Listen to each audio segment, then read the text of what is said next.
Hare Krishna. But the Bhagavad Gita is not something to be recited only once a year.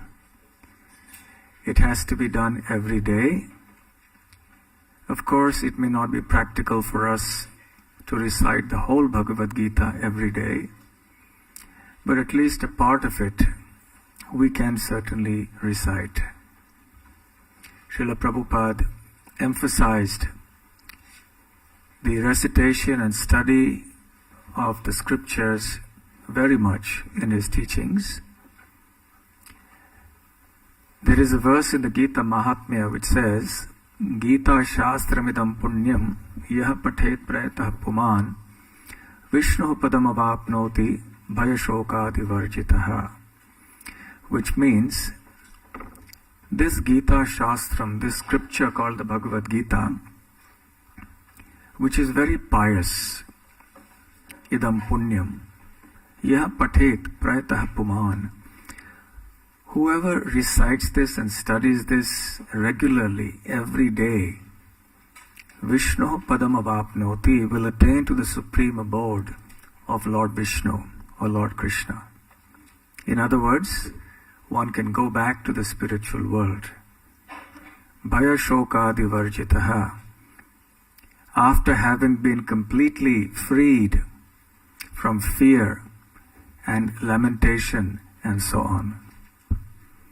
So by regularly reciting, and reciting with faith, with devotion, then definitely the value of the recitation is enhanced. As Shruti Prabhu was explaining, it's not just a mechanical recitation, but one has to apply this in one's life. There is this incident about one gentleman who came to meet Srila Prabhupada and said that he would recite the Bhagavad Gita in 1 hour and 48 minutes.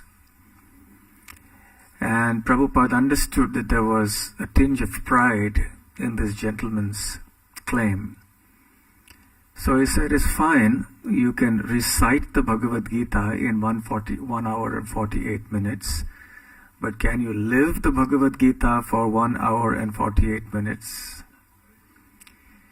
So while recitation is certainly important, what makes the recitation really fruitful is that we apply the teachings in our life.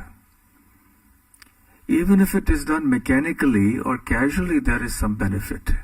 So just imagine how much benefit is there when we chant with devotion. Therefore, one saint has said, Bhagavad Gita kinchid dhita ganga jalalava kanika pita sakradeva murari samarcha triyed tasya yamena na charcha.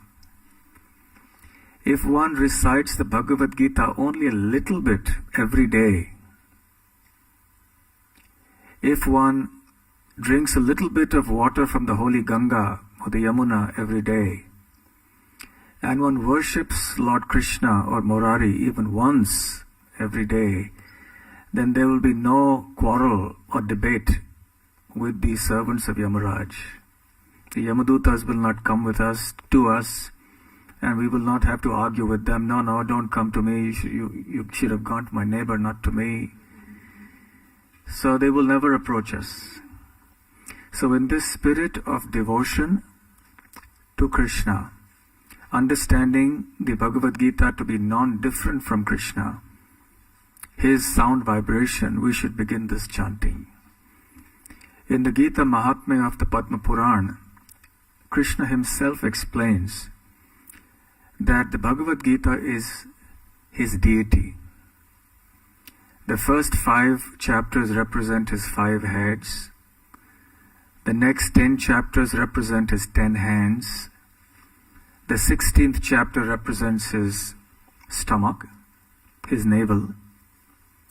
And the 17th and 18th chapters are his 2 lotus feet.